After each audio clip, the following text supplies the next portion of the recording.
Why do bad things happen to good people? Right? That is a question we all have in regards to God, spirituality, just trying to make sense of the universe. Why do bad things happen to good people? Well, what if I told you that God is not good? God does not label things as good and evil. God does not is not it doesn't entertain up and down, left and right, black and white. So something bad happening to a good person, um, no matter how good they are, no matter how much they pray, just whatever. Sometimes bad things happen to good people. And why? Well, we're going to discuss that. So normally I would go to the Bible. That's just the tradition I was raised in. But you can find this in every religious text, all spiritual wisdom, myth, our great myths that we have as human beings. But I'm going to read from the Tao, and it's going to be, I believe it is the Leg translation. Let me see. Yes, the Leg translation, Sacred Books of the East. I'll put it up on the screen. If you're not familiar with the Tao Te Ching, get familiar. It's just, if you've felt in your current tradition that there are so many questions that are unanswered, take a look at this book. There's lots of translations. Some people value more than others, but just like, the same goes for the Bible, right? But it's good if your current tradition doesn't quite answer all of the questions that you have, or if the leaders in that tradition have been unable to answer your questions sufficiently. Well, first, I would recommend going within and trusting your instinct on things. The whole world is not just logic and rationality.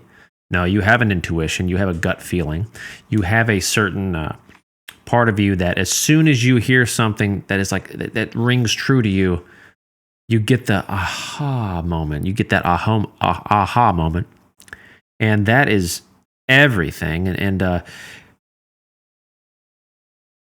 you've got to listen to those. I mean, how many times have you had one of those moments, and then later on or you just neglect it? Later on, you're like, "Yeah, I should have did it. That should have been my course of action." Happens all the time. So that really is, that's God, right? God or I amness or the Tao in this situation. That it's communicating something through concepts that we understand to us, right? But anyway, the Tao Te Ching. So why do bad things happen to good people? And I'll put up verse 5 here. Heaven and earth do not act from the impulse of any wish to be benevolent, right? To be good. They deal with all things as the dogs of grass are dealt with. Dogs of grass would be like a straw dog, straw man, right? Something that is used for ceremony, but is easily discarded, right? So heaven and earth deal with all things as the dogs of grass are dealt with. The sages do not act from any wish to be benevolent, to be good, right? To be without blemish.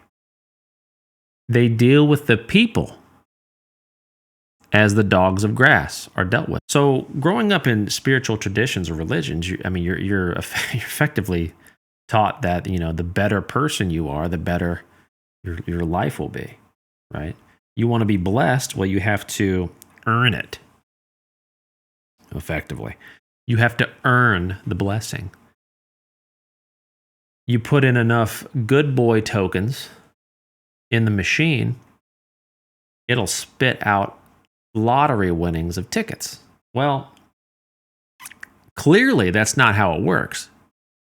Because you see people all the time, really good people, people you love, people you know wouldn't harm a fly.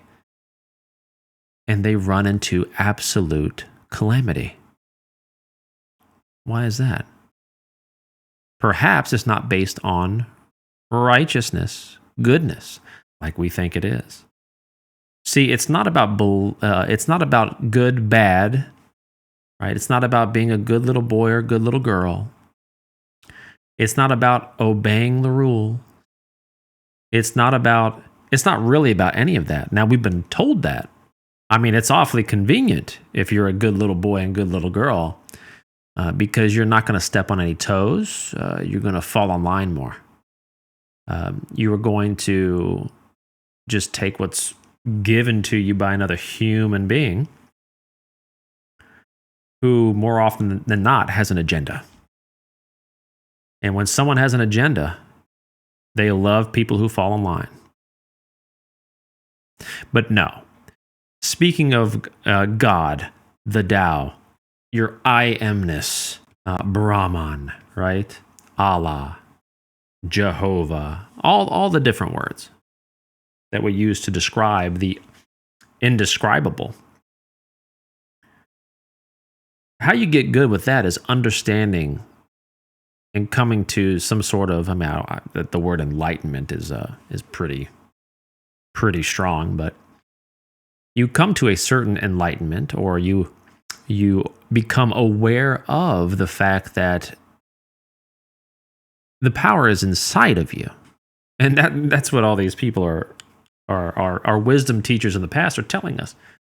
And the Tao, for instance, is littered with this. And just so you know that Tao is synonymous with the way that many other religions describe God, I'll just read the beginning first verse here. The Tao that can be trodden is not the enduring and unchanging Tao.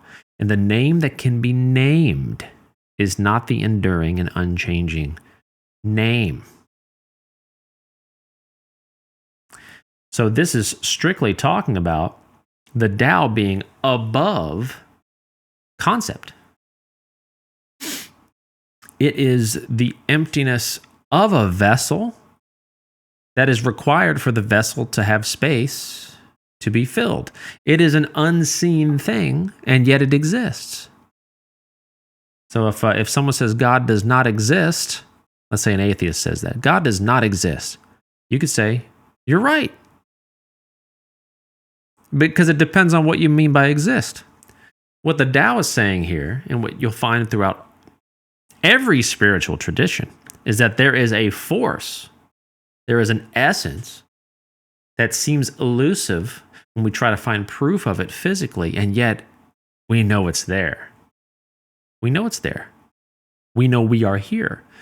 And littered throughout the Tao Te Ching, it's going to talk about the Tao, how it's so indescribable it is, and that, of course, paradoxically, this whole collection of verse is doing the best it can to talk about the untalkaboutable, right? The unspeakable, which is the Tao. And the same goes for the Christian God or the Abrahamic God, right? It is above all concepts, which means it's above even the concepts of good and bad. It's above that. So you could say God is good, but you can just as easily say God is evil. Because what is God animating but all of us? God is within us, animating our every waking moment. And what we choose to believe, what we choose to give our attention and energy towards, is what is going to manifest. If you had but the faith of a mustard seed, you could move a mountain. Implying that we don't even have that. We're so far away from our source and origin, we don't even have the faith of a mustard seed. But the reason bad things happen to good people is because that energy, that God within them, the subconscious mind, right? How you condition your mind determines your reality. It determines your reality. So you could do the most good thing. I'm not saying be a horrible person. It feels good to do good things for others. Obviously, it feels good to them to receive. There's so many benefits to being a good person, okay? But you create your reality not by good works, not by checking off all of your to-do lists on the nice boy list. You form and shape your reality based upon what you assume your reality to be. So you can be the nicest kid, but assume the worst in your future, and you're going to run into the worst in your future. You can be you can be a great Samaritan, the good Samaritan. You can be the good Samaritan. But assume that you will fail. You can make assumptions like money is hard to come by. You can make assumptions that no one will ever want to date me, all while volunteering at the soup kitchen. Like this stuff is big here. God is inside of you. You must take that energy and you must direct it where you want it to go. You direct it towards the good, the bad, the ugly, whatever it is. It's your choice. That's the free will part of it. You have the God energy inside of you, and you're going to execute the free will. So my challenge to you is, what are you going to do about it? What thoughts are you having all throughout the day? No matter how you treat others, no matter what qualities you put on God, God contains every quality, including the things you think are bad. And I really want that to land home. So with this new information, and perhaps you already knew this, maybe I'm reinforcing this, but if this is new information for you, what are you going to do with it? Maybe you decide to be a really shitty person. You're like, I'm going to stop doing all that nice stuff. That's an option. I don't recommend it, but it's an option. But what I'd like to see from you is doing all of those good things that you were already doing, but paying attention to the assumptions you hold about the world you exist in. Pay attention to your assumptions.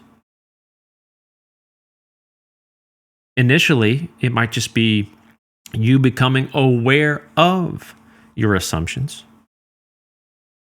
That's the first step, right? Awareness. Where do you put your awareness? Where are you placing it?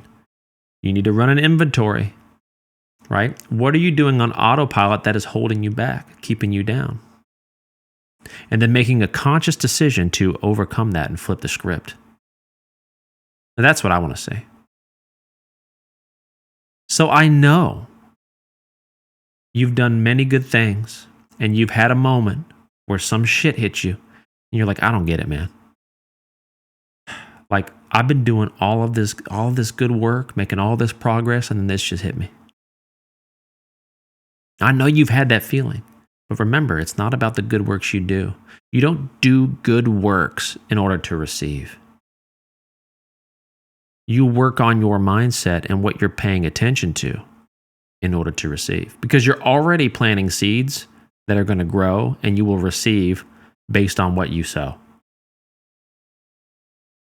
So pay attention to what seeds you are sowing in your mind that are getting buried into your subconscious mind, God, and then are growing into your reality. That's the homework. So reflect on that. Drop some comments. We're all in this together. I'm telling you, good, bad, the ugly. We're all in this together. And if we can understand that the power is not outside, but it is within us, it permeates through us. We are a part of it. We are not separate. We can then use our free will, direct our consciousness, direct it towards where we want to go. And we will go there. Thanks for watching.